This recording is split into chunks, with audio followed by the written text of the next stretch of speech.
There is a fascinating episode in the middle of this week's Torah portion that somehow gets often overlooked amidst the great drama of the central story of the Parsha, the famed and ill-fated rebellion of Korach and his cohorts against Moses and Aaron. The Torah relates in the aftermath of the rebellion in which Korach and his entire entourage and their families were swallowed up whole by the earth. God commands Moshe to collect 12 staffs, one staff from each of the 12 tribes, one including the tribe of Levi representing Aaron, his brother, the high priest, and he should place them overnight in the Holy of Holies in the temple. And the next morning, when he comes to collect them, he should observe which one of the staffs have sprouted flowers.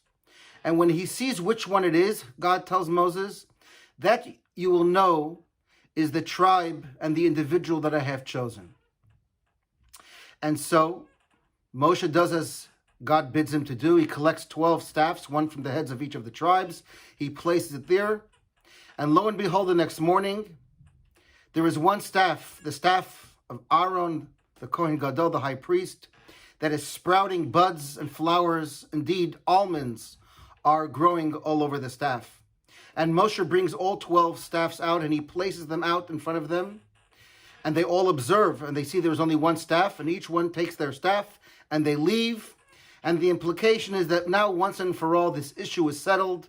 No longer is Moshe and Aaron under suspicion that they are garnering power and control for themselves, but that this leadership of the Jewish people and the high priest represented by Moshe and Aaron is divinely ordained by God and not a power grab by these two brothers. What is curious, though, is what is the meaning behind this story, and why has this story finally put to rest the complaints and the resentment and the harboring of ill will from the leaders of the other tribes that Moshe and Aaron perhaps are ill-suited for their task, or that they have not distributed power equitably amongst the other tribes. Time and time again, Hashem has demonstrated that Moshe and Aaron are the leaders of the Jewish people because God had decreed so. God chose them. Vayaminu b'Hashem u'v'Moshe avdo, at the splitting of the Red Sea. It says the Jewish people believed in God and in Moshe, his servant. We say this in our prayers every single day. There was never a question. Indeed, after the ground swallowed up Korach, what more was there to prove? Why was there still a need for another miracle, another demonstration that Moshe and Aaron were God's chosen ones that had not been demonstrated up until this point by the numerous miracles? What is the meaning of this miracle? And why specifically a miracle regarding sticks?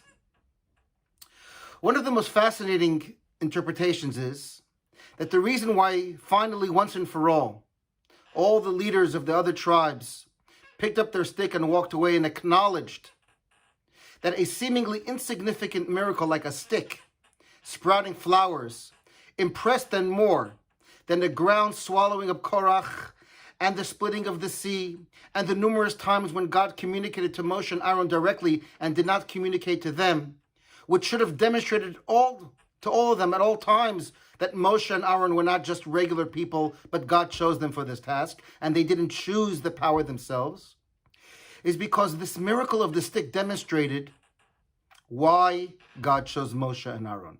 Not that God indeed did so, that was already established. You see, my friends, what is a staff? What is a stick? Indeed, the Jewish people are known as the Shvatim, the Yud Beit Shvatim, the 12 tribes. The word tribe is also referred to as a shevet, because a shevet is a stick, is a branch that was once part of a living, breathing tree that produced branches, flowers, fruit. But now the stick has been cut off, and the stick is dry, is lifeless, and when you look at it, it does not seem that anything can come from it. And yet, what made Moshe and Aaron the most gifted and most spiritual and holiest Jews is that they looked at a stick representing the 12 tribes of Israel, that once upon a time were glorious branches of Abraham, Isaac, and Jacob, Sarah, Rebekah, Rachel, and Leah. But at some point in history, they became disconnected. They were chopped off, either voluntarily or by accident or against their will. And somehow these branches have become dislocated from the life-giving force of the tree that they initially came from. And now they are hard, coarse, lifeless, and devoid of any moisture, of any life. And Aaron, his job as a high priest was to look at every single branch and see, what can I do to bring it back to life? To look at every single Jew and see, what can I do to inject vitality into them? You see, there are some leaders who look at the state of the Jewish people and they see problems. They see irreconcilable challenges to the Jewish people. And they kvetch and they fret what will be with the future of the Jewish people. Moshe and Aaron never gave up on another Jew. Indeed, this Torah portion demonstrates that Moshe was willing to go time and time again to Datan and Aviram, his two chief adversaries who actually tried to have him killed decades earlier in Egypt. And Moshe did not give up on them either. Even when God himself said, Moshe, leave them alone. Let me take care of them. The problem once and for all will be solved. Moshe reaches out to them trying to make peace because they are a Jew. And Moshe can never leave even one Jew behind. Aaron had this gift of love for every single Jew. He was Ohev Shalom, Verodev Shalom. He loved peace. He pursued peace.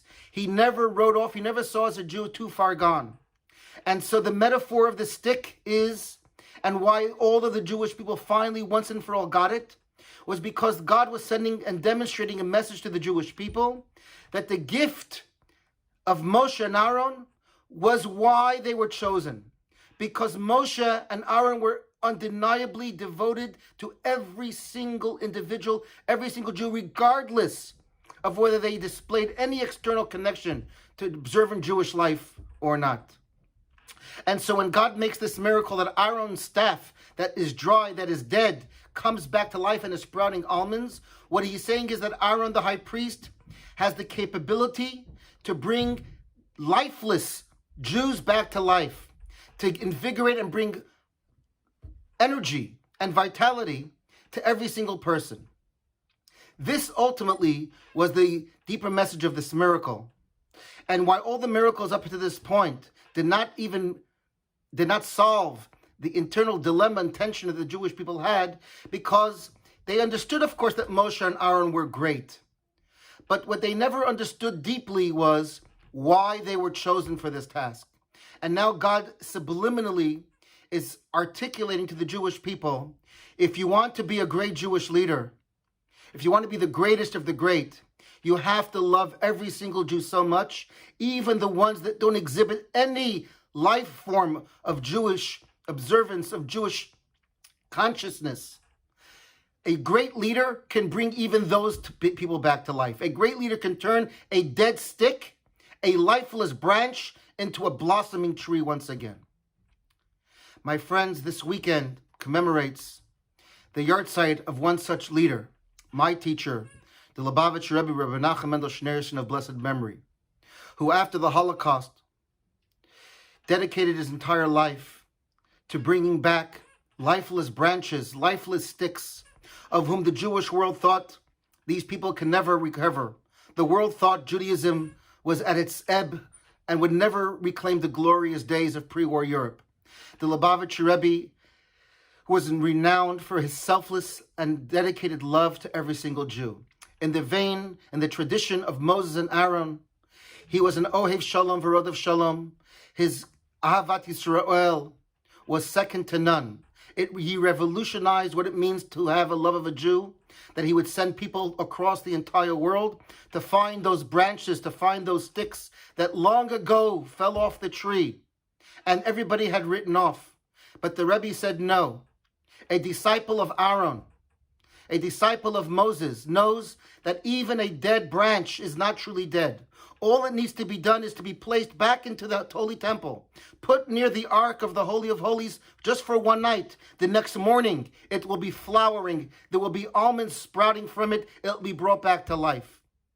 This revolutionary approach transformed the Jewish world and inspired countless people, such as myself, to lift themselves up and go around and dedicate themselves to finding as many such branches as possible and showing them that the Rabbi, who was the most humble and self-effacing leader, was great precisely because he attracted no honor to himself, but only because he was so selflessly dedicated that his entire life was about finding every single branch and stick that he can find and bringing that back to life.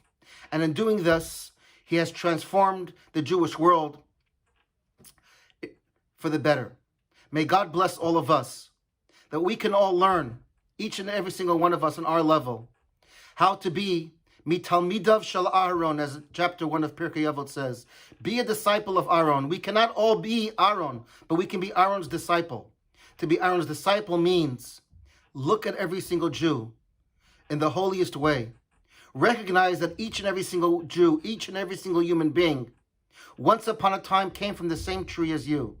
With a little love, with a little affection, with a little heart, every tree, every stick, and every branch can be reunited and be brought back to life and flower gloriously once again. May his memory be a blessing for all of us and for all of Israel. Shabbat Shalom.